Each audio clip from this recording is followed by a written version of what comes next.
Strangers can be your most impactful people. Acquaintances can be your most impactful people. Family can be your most impactful people. And that's why I can't pick the person who's had the greatest impact on my life. It's Thanksgiving time on This Is Us, so let's break down Season 3, Episode 8, and find out what big reveals just happened.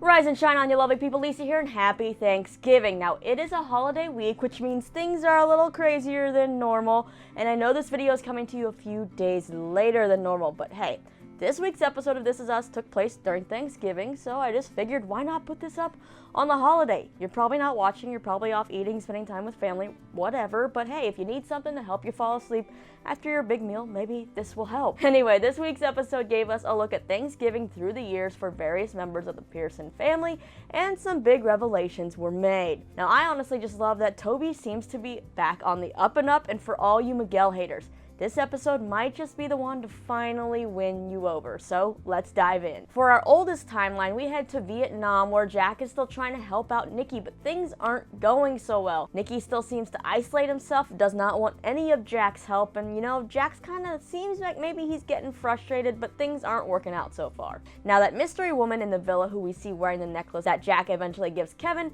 her son ends up getting his foot injured on the barbed wire. During the soldiers' Thanksgiving meal, Jack goes to help the woman carry some buckets of water, and that is the split second that one of the soldiers snaps the picture that Kevin now has of Jack and the woman. Later, Jack goes to check on the woman's son, and who I'm guessing is the woman's dad. He's not so happy about Jack being around and trying to, you know, talk to them or whatever. But Jack, he wants to help, and so he goes and grabs Nicky and a first aid kit, and since Nicky is a medic, he wants Nicky to help, but Nicky refuses to help Jack mend this boy's foot. So Jack is left to do it on his own. Jack later confronts Nicky about all of this, and he says that these ones, you know, they're not the enemy, but Nicky tells Jack about his first commanding officer, who was too trusting of the people in the villa they were stationed at. An old woman who would always cut his hair, and you know, they would have conversations even though they couldn't really understand each other. They were nice to each other. Things seemed okay, and then one night a VC came and threw a bomb into where that CO was staying and blew him up. And it was because that old woman who the CO thought he could trust gave away his location. So that's why Nicky is not very keen on trusting any of the Vietnamese people, especially in this villa. And this kind of gives Jack a little insight into what Nicky's been through since being drafted into the war. Now, we as viewers still don't know exactly what it is that put Nicky in this mental state that he is currently in, but I'm guessing that this is a kid who always tried to save bugs and stuff and was really compassionate and loving, and he was not ready for this bloody, gruesome stuff he was about to experience and see, especially as a medic in the war. So I feel like that definitely maybe took a mental toll, but I feel like there has to be some other missing part of this story too. So that mystery I'm excited to see unfold. As far as the necklace goes, that woman gives her necklace to Jack to say thank you for taking care of her son. Moving ahead some years, we're at the Big Three's last Thanksgiving at home before they head off to college, and Randall is working on his college essay. He's supposed to write about the person who has impacted his life the most as of right now, and everyone pretty much tells him the shoo-in answer for this is the fireman who found him and brought him to the hospital, leading to his adoption. But Randall thinks like this is too cliche, too easy, it's not the right answer, and he's not set on writing about that. He ends up picking not just one person, but how he's been impacted by everyone he's met through his life, whether that's the fireman, the stranger, his own family, and he comes up with a pretty good essay, which ends up being kind of the theme of this episode. Now, during that Thanksgiving dinner, we also get a setup for what we see with Miguel in the present storyline. So back then, Miguel spends Thanksgiving with the Pearsons, and it's pretty soon after his divorce from Shelly, and tensions are pretty high as it seems like she won't let him even speak to the kids on the phone and wish them a happy Thanksgiving, and this really bums Miguel out. When Miguel sees how happy the Pearsons are and the family, it gets him a little down, and of course, in swoops Jack with the advice. Now, Miguel kind of feels bad for not being there for his kids and how he didn't really see that until they were gone, and he was just working too hard. But Jack tells Miguel that that fight that Miguel put into his work, he's a good dad, and he now needs to put that fight kind of into his kids. You gotta take that fight, and you need to show your kids that you are still their father. You hear me? In the present timeline, Miguel and Rebecca head over to Miguel's kids for Thanksgiving, and they're basically only invited this year because his ex-wife will be visiting her husband's family. So you think it's kind of going to be safe, but it's not. As much as Miguel does his best to be a good dad, granddad, you know, keep things peaceful during this dinner, his kids are still making snide remarks and taking jabs at him, insulting him, and then they insult Rebecca for basically stealing their dad, and Miguel now for being part of the Pearsons, kind of that whole, that's the family you always wanted, now you got them kind of thing. But when these kids go after Rebecca, Miguel has had enough. He tells his own kids that he tried his best to keep in contact with them by sending letters, presents, trying to call, pretty much everything. But eventually, he never got any answers and he gave up. So it feels like it's their mother who wanted him to have nothing to do with the kids. And, you know, things were kind of out of his hands. And in a sense, that mom built up those kids to kind of resent their dad, thinking the dad never wanted anything to do with them, when in reality, they had no idea he was trying to reach out to them. So in this situation, you can kind of see why the kids are that hostile at first, but now maybe that they know the truth, maybe things will change. And he reminds them that, you know, he didn't just, you know, go running to the Pearsons to be part of that family after his family left him. He reminds them that he and Rebecca connected and found love with each other 10 years after Jack's death. So that's quite a while, and they weren't even in contact in that 10 years really. They reconnected later, so it wasn't something that happened right away. They weren't really replacements for each other in a way. But what really gives Miguel the brownie points is this part. Leave me out of the inside jokes, but the one time a decade that you see Rebecca, you show my wife some respect. And well, yeah, the tone in the room immediately changes. You can see his daughter now kind of understand and have some compassion. She even reaches over, grabs his hand. His other major a-hole son, he just ends up keeping his mouth shut and, you know, going back to talking about football, which is probably for the best. So you go, Miguel. You get brownie points for not only standing up for yourself, but defending Rebecca. Now after that awkward dinner, you can bet these two jetted off back to Randall's house and make it in time for dessert, and Miguel is just welcomed with open arms into this family, and this is the part that just melted my heart, guys. There is no other. Happy Thanksgiving to you. How you doing, Grandpa?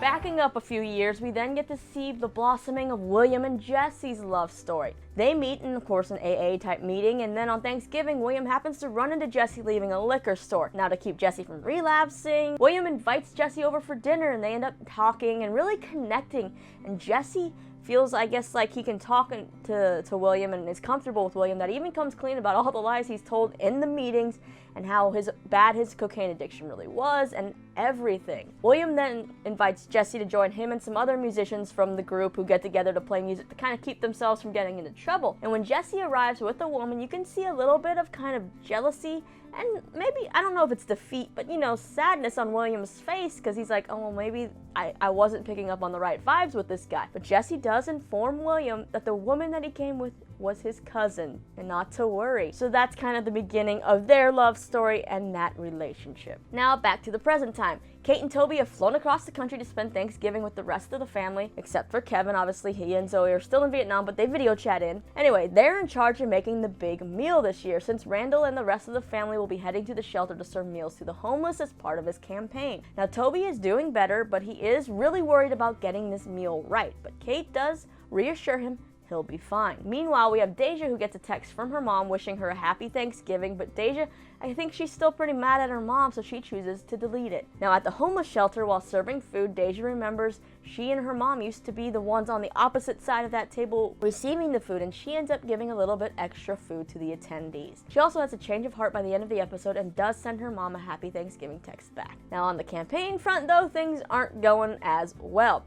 Beth's part of the campaign. She's Randall's field manager, and Randall keeps telling her she's doing such a great job and has great ideas. She's stupendous. She, however, does not seem to be getting along with Randall's campaign manager, Jae-Won. They have very conflicting ideas about what Randall should be doing with his campaign. You see, Jae-Won wants to use the shelter visit as publicity, have photographs taken of Randall serving food and with the other families to run in the paper. But Beth doesn't think that it should be used for that kind of thing. It should be something he just does out of the kindness of his heart without needing to get publicity from it. Now this ends up causing a big fight between Jae-Won, Beth, and Randall, and it's essentially revealed that Beth hasn't been doing as well as Randall has been telling her, and Randall has just been going with her and being on her side, defending her because she's his wife and he thought she kind of needed that win after everything that's happened to her, not because she had good ideas.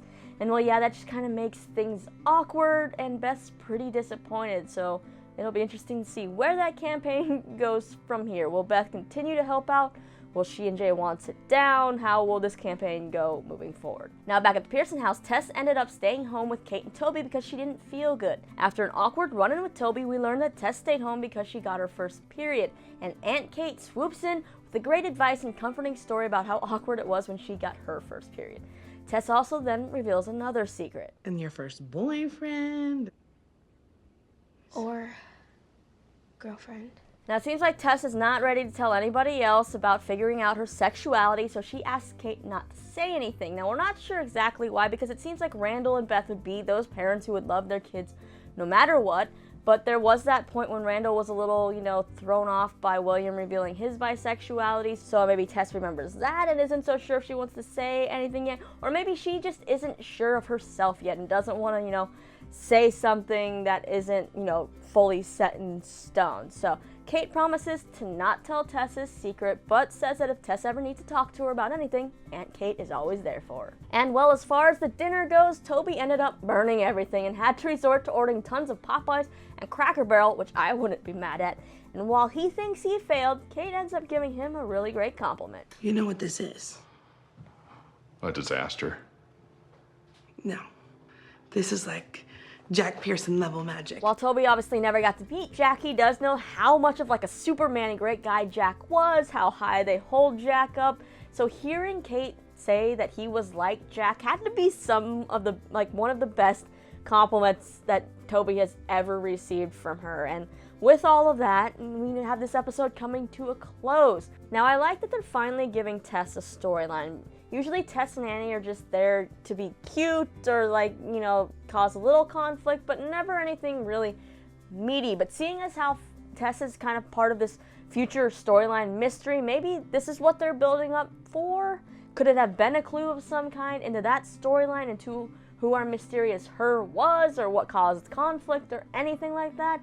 I don't know, it's going to be interesting to see played out, to see if they continue with her little bit of this storyline, if we're going to see more of Tess in that way, or if it's something that maybe, they'll pick up with way down the line, or if something will continue immediately, or if it's just something that's just mentioned and then they forget about it.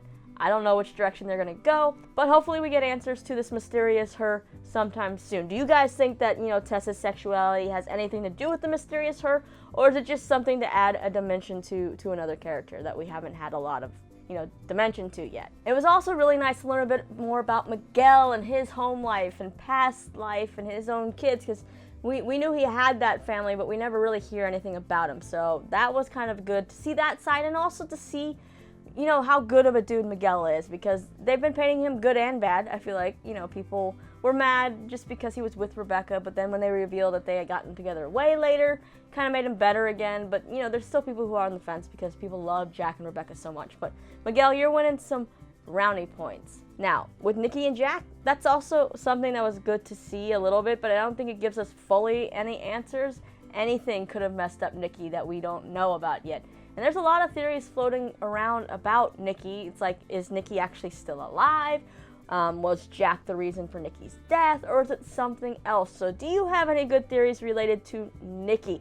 Let me know. But for now, let's go ahead and watch the promo for the fall finale. This is the episode where everything changes. You were born to do this. Take a chance on me. Take a chance. That's my dad. You recognize him? The unmissable. Okay, this next episode looks pretty intense, and they're saying that all the mysteries have led to this, but I have to wonder if they're just messing with us. Like, are we really getting answers? Or if we get answers to some mysteries, will more mysteries be opened, or are we going to be left with cliffhangers until the second half of the season premieres? I don't know. I feel like maybe it'll be a mixture of both. Just which mysteries are we going to get an answer to? We will have to wait and find out. But for now, hit up the comments and let me know your thoughts on this episode. What did you think of the Thanksgiving theme? Which storyline was your favorite? And which character do you want to learn more about that maybe we haven't yet? Just like we learned a little bit more about Tess. And what do you want to see from this future storyline? Give me all your her theories. And after that, don't forget to hit that subscribe button and click right over here to see more of my recaps, interviews, and other stuff that I put on this channel. As always, my name's Lisa. Thank you so much for hanging out with me, and I hope you have a very, very happy holiday.